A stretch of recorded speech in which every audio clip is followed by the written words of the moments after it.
Hello and welcome back to Live from Paris here on France 24. Time now for business news, and Owen Fairclough, our business editor, joins me for that. Hello, Owen. Hello, Lorna. So, Asian markets we're going to start off with, and they've been starting off in positive territory. Yeah, it's an important week in some ways, Lorna. Nothing much really happening on the Eurozone front. It's all gone a bit quiet. But remember, this is the last week of the first quarter, and after a year to forget with 2011, we've seen stocks in most major markets around the world roaring back to life. The Nikkei has been no exception, up around 20%, a little bit of a blip just before the weekend, but you can see the Nikkei has got itself back on track this Monday, around 0.25% up. You can see just in the last hour or so, though, the Chinese markets in Hong Kong, Shanghai, dipping into the red a little bit, as has the Kospi. Lots of concerns there among investors about where their country's headed in its relations with North Korea, that visit from Barack Obama over nuclear power.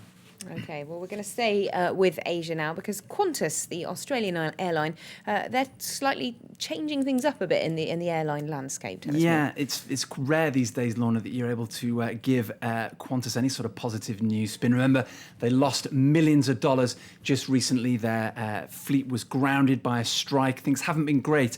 They also just days ago were forced to shelve their plans to open an Asian hub in either Malaysia or Singapore. They ran into lots of trouble with red tape there. This time, though, they do have something to crow about. Their Jetstar low-cost operator has just signalled a tie-up with China Eastern to launch a budget airline. It's not only the first budget airline to be based in Hong Kong, but it's the first time that a Western airline has tied up with a Chinese company in this way. Oliver Farry has the details. A major deal for a troubled airline and a first for Chinese aviation. Qantas has announced a new alliance with China Eastern Airlines to bring Asia's leading low-fares airline model to China. Qantas's low-fare subsidiary Jetstar will establish a hub based in Hong Kong. The partnership with China Eastern marks the first time a foreign airline has forged an alliance with a Chinese company. It opens the door for Qantas to the Chinese market, which counts 300 million annual passengers, expected to rise by 50% in the next 3 years. Qantas has had a troubled 12 months, grounding its entire fleet last year during a tempestuous strike. But Jetstar has been doing better. Its service, which covers the Asia-Pacific region, is expected to carry 20 million passengers this year. Subject to regulatory approval, the new service will start in 2013 with a fleet of 3 Airbus 320s. Qantas plans to triple that in the following 2 years. Just add one or two more numbers for you on that one, Lorna. Just reading the statement from Qantas on the launch of this airline, they say that in China, budget airlines have just a 5% penetration of the market. So it gives you an idea of how much potential there is there for airlines that want to fly basically the domestic routes, not so much the international ones. They think there's more money to be made, certainly for the time being, on domestic routes in China.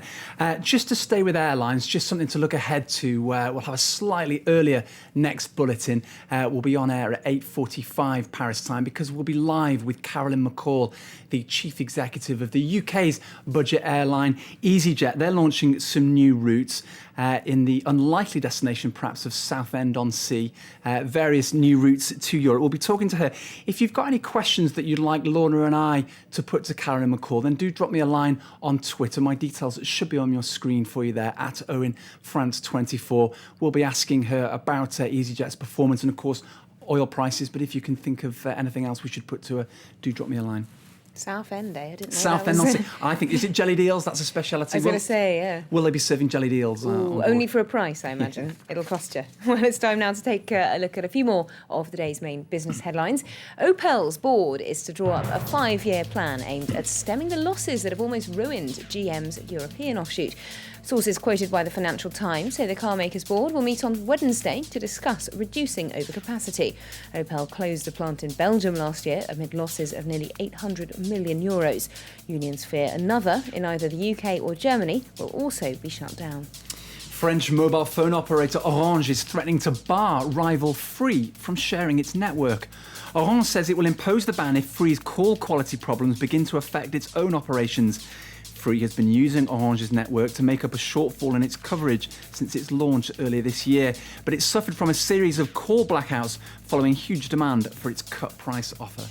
And 2 US senators are demanding an inquiry into the legality of employers asking job applicants to disclose their passwords for social networking sites like Facebook.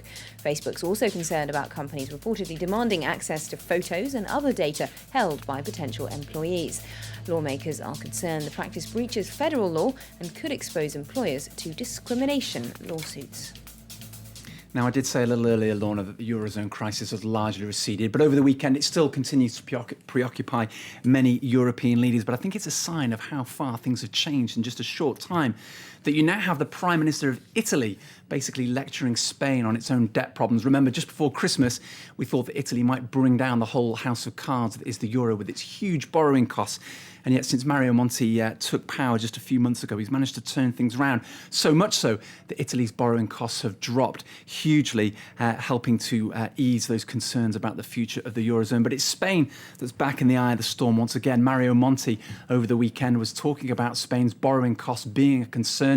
We've seen the yield on Spanish bonds inching up just a little bit. There's our comparative chart there. You can see in the last couple of months or so, Italian borrowing costs have come down a little bit below the danger zone, but Spain's are beginning to creep up again. That's largely after Spain alarmed the markets a little bit by saying that its budget target for this year would slip. It's no longer able to meet the conditions imposed by the EU on bringing down that huge budget deficit. But I thought that was one of the great ironies of recent times, that you've got Italy now telling Spain, get your financial house in order. Definitely a bit of a switcheroo going on there. Interesting to note. But as we've said, Spain continuing to worry investors. Its story has been well documented here on France 24 as well as elsewhere. The property boom and bust contributed to an unemployment rate of over 20%, the highest in Europe. But in Andalusia, it's even worse, with a third of the workforce out of a job. And the southern region now has an added complication. Its regional government is now split following weekend elections, and that threatens to deadlock economic recovery plans. Mountains of clay untouched for months. Once lorries had to queue to pick up this earth. Now the machines have stopped. We had to work day and night. There were several shifts. There were 6 of us working here. Now we're down to 2. Too many. Bailén, in Spain's southern province of Andalusia, has long been Spain's bricks and ceramics capital. During the property boom, 50 factories churned out 20% of all the bricks used in the country and gave work to 3,000 people. Today, there are only 3 factories still going, and they've slowed production. The unemployment rate here is more than 35%, higher even than Andalusia's overall jobless rate of 31%. This city is becoming, or is almost already, a ghost town where every family, without exception, is affected by the crisis to some extent. Manuel is one of the victims of the brick crisis. He's been without a job for nearly 2 years after working non-stop since he was 13. He used to make ceramic objects. Now he's waiting desperately for a call from his former employer. I have no income at the moment. I don't get unemployment benefits. My wife does not work and neither does my son.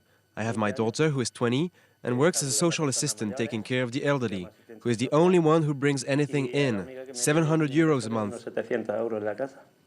Manuel now fears he may lose his home because he still owes 100,000 euros towards his mortgage. And just very briefly before we go, American audiences got a real appetite for Hunger Games. The Hunger Games. I didn't know about this one, Lorna. I dare say if you're watching us and you've got teenage children, you know all about it. Set a new box office record. This is The Hunger Games. It's taken globally in its opening weekend nearly $215 million. Now, that is the highest opening weekend ever for a movie that isn't a sequel. I say that distinction because Batman: The Dark Knight, Harry Potter, I think the final part of the Harry Potter franchise took more money, but this has really surprised everybody. Huge profits for Lionsgate, the distributor that backed this movie. It's a sort of apocalyptic teen slugfest, I think you could call it. We'll have to go and have a look and check it out. I'll have to check it out. Thanks very much indeed, Owen. And Owen will be back at just after 8:45 Paris time. That's it from us for now. Thanks for watching. Bye-bye.